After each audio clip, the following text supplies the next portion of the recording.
آئیں گے جو عرب میں مہدی کی حکومت قائم کریں گے۔ یہ مہدی کون ہوں گے اس کا ذکر میں ذرا بعد میں کروں گا، لیکن نوٹ کر لیجئے کہ مہدی سے پہلے لازماً کسی مشرقی علاقے کے اندر وہ نظام قائم ہو چکے گا، تب وہاں سے فوجیں آئیں گی نا۔ یہ مشرق کون سا ہے؟ عرب کے مشرق میں آپ چلیے، ایران بھی آ جائے گا، افغانستان بھی ہے، پاکستان بھی ہے، اور اگر اسے اور توسیع دے تو ہندوستان بھی ہے۔ یہ ہے عرب کا مشرق، اس سے فوجیں جائیں گی۔ اس کا کیا مطلب ہے کہ اس میں سے کسی جگہ پر نظام خلافت پہلے قائم ہو جائے گا تاکہ وہاں سے فوجیں جائیں گی جو جزیرہ نماء عرب میں حضرت مہدی کی حکومت کو قائم کریں گی۔ اب دوسری حدیث سنیے، یہ سنن ابن ماجہ کی حدیث تھی جو میں نے آپ کو سنائی، آپ نے پڑھی۔ دوسری عن ابی ہریرہ رضی اللہ تعالی عنہ، یہ ترمذی شریف کی روایت ہے، قال قال رسول اللہ صلی اللہ علیہ وسلم یخرج من خراسان رایات سود لا يردها شیء حتی تنصب بإیلیا۔ خراسان کے علاقے سے سیاہ جھنڈے لے کر فوجیں آئیں گی، ان کا رخ کوئی موڑ نہیں سکے گا، ان کو پیچھے پھیر نہیں سکیں گے کوئی بھی، یہاں تک کہ وہ یروشلم میں جا کر جھنڈے نصب کر دیں گے۔ ایلیا حضور کے زمانے میں یروشلم کو کہتے تھے۔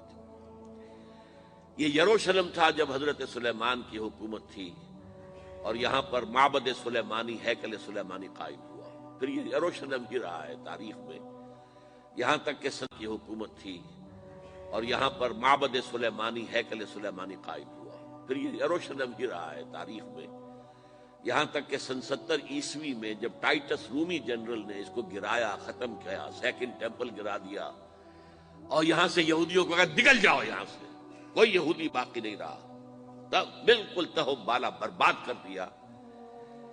اس کے کوئی 150 سال بعد ہیڈریان، رومن ایمپرر ہیڈریان، اس نے پھر دوبارہ آباد کیا اس شہر کو۔ 150 سال تک یہ بالکل بنجر اور بالکل غیر آباد پڑا تھا۔ اب ہیڈریان نے جب آباد کیا تو اس کا نام ایلیا رکھا، اب یروشلم نام نہیں تھا۔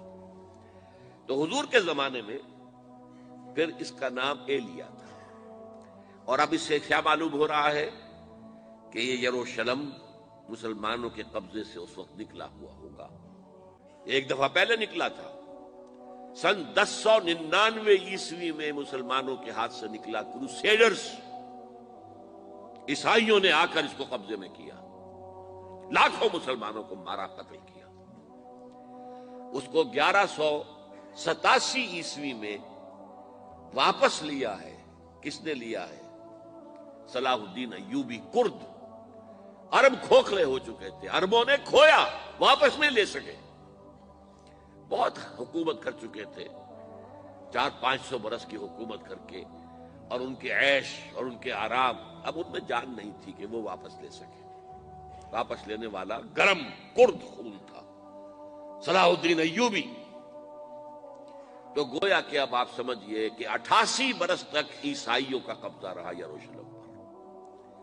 اب 1967 میں یہودیوں نے قبضہ کیا ہے، اور اب 38 برس تو ہو گئے، 88 نہیں تو 38 برس تو ہو گئے ہیں، لیکن وہ دور آئے گا کہ اب پھر لیں گے، لینے والے عرب بھی نہیں ہوں گے، خراسان کے علاقے سے فوجیں آئیں گی۔ یہ خراسان کیا تھا؟ ایلیا تو میں نے آپ کو بتا دیا، یروشلم کا نام ہے۔ خراسان اس زمانے میں ایک بہت بڑے ملک کو کہتے تھے، کچھ حصہ پاکستان کا بھی اس میں شامل ہے، کچھ حصہ ایران کا بھی ہے۔ ایران کے اس حصے کو اب بھی خراسان کہتے ہیں، وہ ایک صوبہ ہے۔ خراسان ایک صوبہ ہے ایران کا، چھوٹا سا۔ پاکستان میں خاص طور پر یہ جو علاقہ مالا کنڈ ایجنسی کہلاتی ہے، اس سے اوپر جتنا علاقہ ہے، اور یہ جو واخان کی ایک پٹی آتی ہے اوپر، واخان افغانستان کی ایک پٹی سی دم سی چلی آتی ہے جو جا کر چائنا کی سرحد سے مل جاتی ہے، یہاں سے لے کے یہاں تک یہ جو مالا کنڈ کا وہ درہ ہے اور پہاڑ ہے، یہ بھی خراسان کا حصہ ہے۔ باقی تقریباً 2/3 آف افغانستان، ساؤدرن حصہ نہیں ہے خراسان کا حصہ، یہ سیستان کہلاتا تھا، یہ خراسان نہیں ہے، لیکن یہ کہ اوپر کا 2/3 آف افغانستان اور اس کے ساتھ یہ جو عرب جو اب یہ ترک ممالک آزاد ہوئے ہیں سوویت یونین کی ڈسولوشن کے ساتھ، یہ سارا علاقہ کہلاتا ہے خراسان بزرگ۔